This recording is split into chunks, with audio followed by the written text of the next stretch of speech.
अरे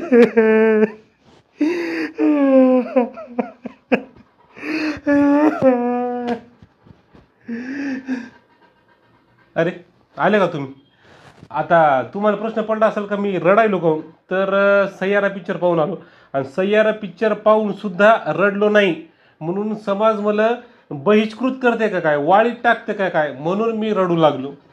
कारण इंस्टाग्रामवर मी रीला पाहिलो, हे पाहिलो, ते पाहिलो का बा ते सैयारा पिक्चर पाहून पोरं ठसा ठसा रडायलेत, ढासा ढासा. म्हणजे काही काही रील तर मी अशा पाहिल्या का की चक्रा आल्या, चक्रा म्हणजे पोरी चक्रा येऊन पडायला तर थिएटरमध्ये पिक्चर पाहून एवढं ते मेंटेन स्ट्रेस यायले खतरनाक विषय. म्हणजे रडू पडू पडू सगळं रडगाणं चालू आहे सगळा पिक्चर पाहून.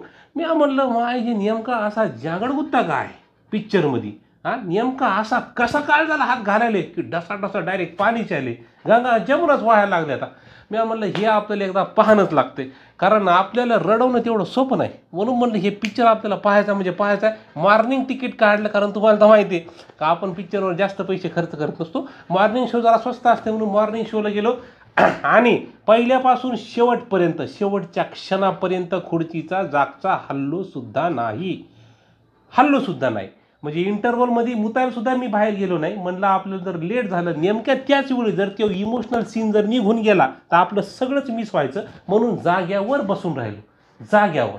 म्हणजे तुम्ही जर पाहासाल तर आणखीन काही थोडा वेळ जर मी समजा त्या सीटवर तिथं बसलो असतो तर माझ्या ढुंगणाचे ठसे त्या सीटवर तुम्हाला तिथं दिसले असते. इतका मी त्या खुर्चीला चिटकून बसलो होतो, हल्लो सुद्धा नाही. पण एवढे सगळे कष्ट घेऊन सुद्धा माझ्या डोळ्यात एकही अश्रू आला नाही, एकही अश्रू आला नाही. मग हे लोक अशी हुंदका फोडू फोडू कसे काय रडायले तर, म्हणजे तेला पिक्चर पाहून चक्रा काऊन यायला तर काय, म्हणजे त्याच्या काळजाला हात घालायला मला काही कळालंच नाही. मग मला असं वाटलं का बा कदाचित आपल्या भावना मेल्या असाव्यात, कदाचित कदाचित आपणच त्या भावनिक दृष्टिकोनातून तो पिक्चर पाहण्यात अक्षम, इनकेपेबल काय जे असेल ते इंग्रजीमध्ये ते आपण ठरलो असू, म्हणून कदाचित आपल्याला रडू आलं नाही.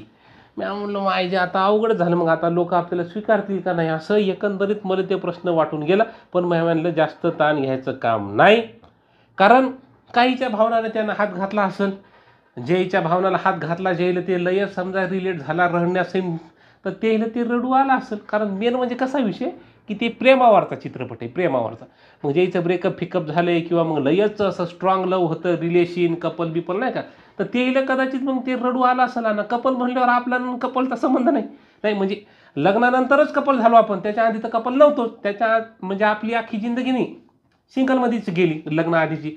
म्हणजे रिलेशनशिप म्हणा, प्रेम म्हणा, ते जे काही आहे रोमांस बिमांस ते काय आपल्या आयुष्यामध्ये नव्हताच. म्हणजे देवानं कदाचित ते जे आहे भाग ते असा रिकामा सोडून दिला आहे आपल्या आयुष्यातला. कदाचित देवाला असं वाटलं असेल का मला जर समजा प्रेमात पाडलं, रिलेशनशिपमध्ये ठेवलं तर सैयारा पिक्चर पाहून मी रडतो का काय, मग ते रडू नये, ते अश्रू माझ्या डोळ्यात येऊ नये, म्हणून कदाचित ते प्रेम प्रकरण आपल्या आयुष्यात आलेले नसतील, म्हणून कदाचित मला रडू आलं नसेल. पण बाकीचे तर रडायले तर रीला फिला पाहून असं मला वाटलं की पाहा. पण प्रामाणिकपणे जर सांगायचं झालं तर कोठंच म्हणजे एकाही सीनमध्ये मला असं वाटलं नाही की रडावं, एकाही सीनमध्ये. आता तुम्ही जर मागचं म्हणसाल की तुमच्या भावनाच मेलेल्या आहेत, तुम्हाला कोणताच पिक्चर पाहून रडूच येत नाही, तर असं नाही. आता जे गुलकंद आला होता ते गुलकंद पाहताना माझा कंठ ताटून आला होता, मी ढसा रडलो होतो. त्यानंतर जाऊ द्याला बाळासाहेब त्या पिक्चरमधला शेवटचा सीन. त्यानंतर जर समजा हिंदी पिक्चरच घ्यायचे झाले तर कभी खुशी कभी गम म्हणू शकता, त्या पिक्चर पाहताना मी आपण रडलो होतो. कल हो ना हो म्हणू शकता, तिथं बी आपण रडलो होतो. कदाचित ते पिक्चर जेव्हा आले तेव्हा माझं वय जे आहे ते त्या म्हणजे फेजमधला असेल की बा ते पिक्चर पाहून रडण्याचं, म्हणजे कभी खुशी कभी गम, कल हो ना हो. एक गुलकंदन हे तर आता आले होते, ते आत्ता पाहून मी रडलो. आणि आत्ता इतक्यात आलेला आपला छावा चित्रपट पाहताना मी कंठ दाटून आला होता, ढसा रडलो होतो. कारण त्या भावना डायरेक्ट थेट हृदयाला स्पर्श केलेल्या होत्या म्हणून आपण रडलो. पण हे सैयारा पिक्चर पाहून तसं काही आपल्या हृदयाला स्पर्श झालं नाही, त्यामुळे डोळ्यातून एकही अश्रू आला नाही. तर हे आपलं सरळ मी तुम्हाला सांगेल. आता बाकीचे काऊन रडायले तर कोणता नेमका सीन त्याला रडण्यासारखा वाटायलाय ते एकदा त्याला असं पर्सनली कोपच्यात घेऊन विचारणं लागते. आणि राहिला प्रश्न समजा पिक्चरचा का बा ओव्हरऑल पिक्चर कसा आहे, तर पिक्चर तुमचा मिठू मारत नाही, पिक्चर चांगला आहे. मोहित सुरीचे जर समजा तुम्ही म्हणजे त्या पिक्चरचे जे दिग्दर्शक आहेत त्याचे जर समजा आधीचे पिक्चर पाहिले असतील तर त्या धाटणीचाच पिक्चर आहे हे पिक्चर पाहताना. आशिकी 2 जर तुम्ही पाहिला असेल तर आशिकी 2ची तुम्हाला राहून तिथं आठवण येते, कारण त्या पद्धतीचाच पिक्चर तिथं बनवलेला आहे. आशिकी 2 सारखा. आशिकी 2 मध्ये फक्त ते हिरो आत्महत्या करतं, इथं हिरो आत्महत्या करत नाही, हार मानत नाही. म्हणजे आपल्याला असं वाटतं का बा शेवटी म्हणजे त्या हिरोनीला याददाश्त जात असते तिची, ती बिमारी असते तिला विसरण्याची, याददाश्त मग जात असते. मग आपल्याला असं वाटतं का बा आता हिरोला पूर्णपणे विसरून जाते का, कारण ती विसरली बी असती. पण हिरोनी लिहिणारी असते म्हणजे गीतं आणि हिरो गायक असते, कंपोजर असते. तर मग हिरोने एक गीत त्याला लिहून दिलेलं असते, ती म्हणते का बा हे गीत जर समजा तू म्हणशील तर ही धून हे गीत कोणी विसरूच शकत नाही, प्रत्येकाच्या लक्षात राहतील म्हणून. मग ते काय करते, हिरोनी त्याला सोडून गेल्याच्या नंतर मग आता हे शोधत राहते तिला का बा कुठे गेली, कारण प्रेम. आता आपल्याला कोणी सोडूनच गेलं नाही म्हणून आपण कोणाच्या मागं केव्हा गेलोच नाही.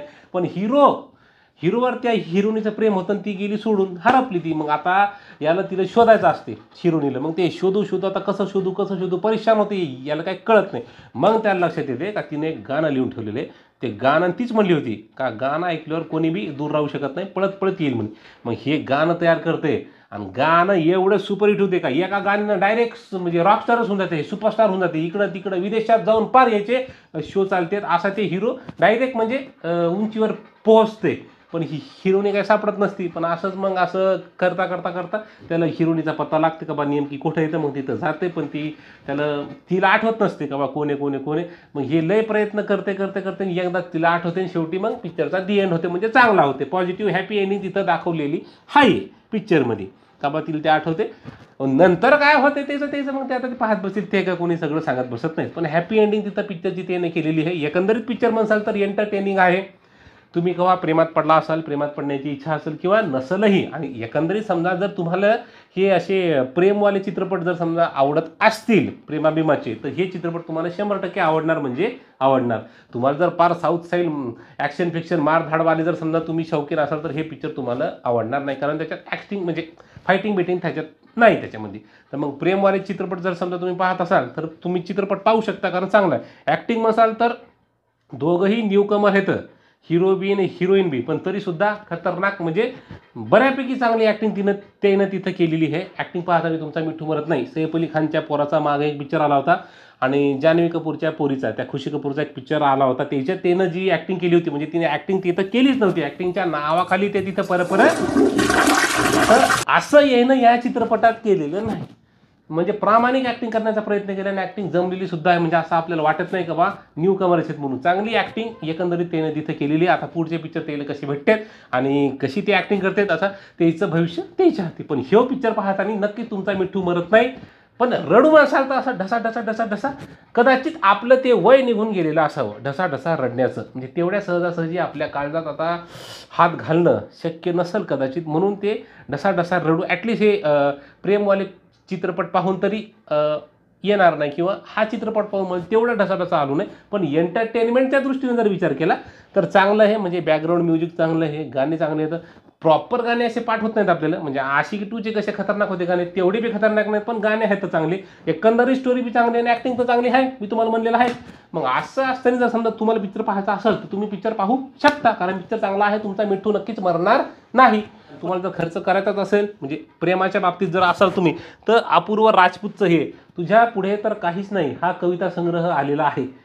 नुसत्या प्रेम कविता भरलेल्या आहेत, नुसत्या प्रेम कविता दनादन म्हणजे चारोळ्या आहेत, कविता आहेत, गजला आहेत, शेर आहेत, खतरनाक. म्हणजे तुम्हाला जर समजा प्रेम कविताचे चाहते असाल तर तुम्ही हे तुझ्या पुढे तर काहीच नाही हे पुस्तक तुम्ही घेऊ शकता.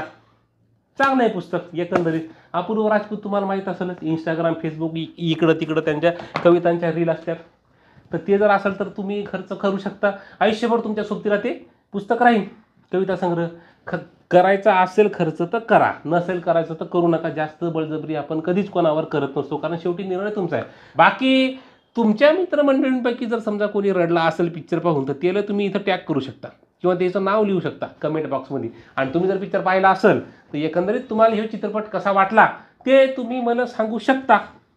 म्हणजे इच्छा असेल तर, नसेल सांगायची इच्छा तर मग शेवटी तुमची इच्छा असते. बाकी इथपर्यंत तुम्ही व्हिडिओ पाहिला आहे त्याबद्दल तुमचे खरंच मनापासून आभार. पावसाळा चालू आहे, स्वतःच्या परिवाराची काळजी घ्या. ठीक आहे, धन्यवाद.